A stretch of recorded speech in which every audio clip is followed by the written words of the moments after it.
മഹേഷിന്റെ പ്രതികാരത്തിലൂടെ മലയാള സിനിമാ ലോകത്തേക്ക് സൈക്കിൾ ഓടിച്ചു കയറിയ ഒരു കാസർഗോഡുകാരൻ ഇന്ന് മലയാള സിനിമയിലെ എണ്ണം പറഞ്ഞ കലാകാരുടെ പട്ടികയിൽ ഇടം നേടിക്കഴിഞ്ഞു. തൻ്റേതായ അഭിനയ ശൈലിയും ഭാഷാപ്രയോഗങ്ങളിലെ വ്യത്യസ്തതയും എന്തിന് ചില മാനസങ്ങൾ കൊണ്ടുപോലും സ്വന്തമായി ഒരു അടയാളമുണ്ടാക്കിയ മലയാളത്തിലെ ചുരുക്കം നടന്മാരിൽ ഒരാളാണ് രാജേഷ് മാധവൻ.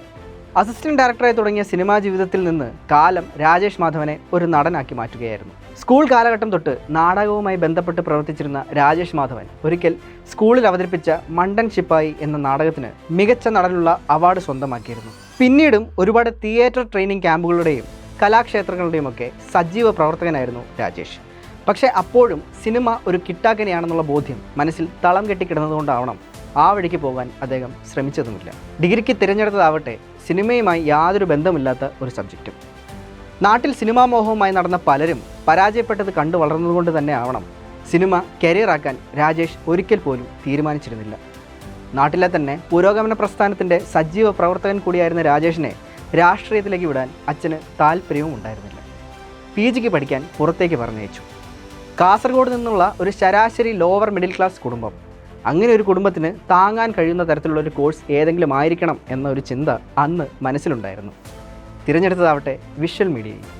അവിടെ നിന്നാണ് സിനിമയോടും സിനിമാനുബന്ധമായ ജോലികളോടുമുള്ള അഭിനിവേശം ഉണ്ടായതെന്ന് അദ്ദേഹം പറയുന്നു. അങ്ങനെ തുടർന്ന യാത്ര രാജേഷിനെ സിനിമയിൽ ഒരു അസിസ്റ്റന്റ് ഡയറക്ടറാക്കി മാറ്റി. പിന്നീട് ദിലീഷ് പോത്തൻ്റെ ആദ്യ സിനിമയായ മഹേഷിൻ്റെ പ്രതികാരത്തിൽ ഒരു ചെറിയ വേഷം ചെറുതാണെങ്കിലും സിനിമയിലെ അതിസങ്കീർണമായ ഒരു ദിശതിരിയലിന് കാരണമായ 2 പ്രധാന കഥാപാത്രങ്ങളിൽ ഒന്നായിരുന്നു രാജേഷ് മാധവൻ്റേത്. ആ സീനിലെ രാജേഷിൻ്റെ എക്സ്പ്രഷൻസും മാനറിസവും പിന്നീട് മലയാളത്തിലെ മീം പേജുകളുടെ സ്ഥിരം ടെംപ്ലേറ്റായി മാറുകയും ചെയ്തു. ഇന്ന് വാട്സാപ്പ് സ്റ്റിക്കറുകളിലും ഇൻസ്റ്റഗ്രാം മീം പേജുകളിലുമൊക്കെ ആ സീൻ നമുക്ക് വീണ്ടും കാണാൻ കഴിയും. പിന്നീട് അഭിനയിച്ച ആൻഡ്രോയിഡ് കുഞ്ഞപ്പൻ, മിന്നൽ മുരളി, എന്നാ താൻ കേസുകൂടെ തുടങ്ങിയ സിനിമകൾ രാജേഷ് മാധവനെ പ്രേക്ഷകരുടെ പ്രിയപ്പെട്ട നടനാക്കി. മിന്നൽ മുരളിയിലെ കേസ് അന്വേഷണവും ആൻഡ്രോയിഡ് കുഞ്ഞപ്പനിലെ ശിവൻ്റെ വേഷവും മറ്റും ഇന്നും നമ്മൾ ഓർത്തോർത്ത് ചിരിക്കുന്നുണ്ടെങ്കിൽ രാജേഷ് മാധവൻ എന്ന നടൻ്റെ വിജയമാണത്. മദനോത്സവത്തിലെ ശങ്കരൻ നമ്പൂതിരിയുടെ വേഷവും എടുത്തു പറയേണ്ടതാണ്. അതുവരെ പ്രേക്ഷകർ കണ്ടു പരിചയിച്ച കൊട്ടേഷൻ സംഘങ്ങളുടെ രൂപകൽപ്പനയെ ഉടച്ചു വാർത്തതായിരുന്നു നമ്പൂതിരീസ് കൊട്ടേഷൻ ബ്രോസ്. അങ്ങനെ മലയാള സിനിമ കണ്ട ഒരുപാട് പൊളിച്ചെഴുത്തുകളുടെ ഭാഗമാകാൻ രാജേഷ് മാധവൻ സാധിച്ചു. ആളുകളുടെ അറ്റൻഷൻ പിടിച്ചുപറ്റാൻ ഒരു സിനിമയിൽ മുഴുനീള കഥാപാത്രമൊന്നും ചെയ്യേണ്ട കാര്യമില്ല.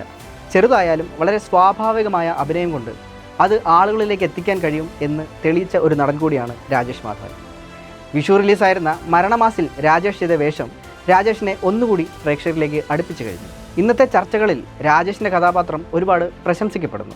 ബേസിൽ ജോസഫ് നായകനായെത്തുന്ന സിനിമയിൽ മറ്റൊരു നടൻ ചെയ്ത വേഷം ഇത്ര കണ്ട് ചർച്ചയാവണമെങ്കിൽ നമുക്ക് ഊഹിക്കാൻ കഴിയും ആ കഥാപാത്രത്തിൻ്റെ നിർമ്മിതിയും രാജേഷ് മാധവൻ എന്ന നടൻ ആ കഥാപാത്രത്തിന് നൽകിയ സംഭാവനയും. ഇനിയും ഒരുപാട് നല്ല വേഷങ്ങൾ രാജേഷ് മാധവനിൽ നിന്നും മലയാളത്തിന് ലഭിക്കട്ടെ.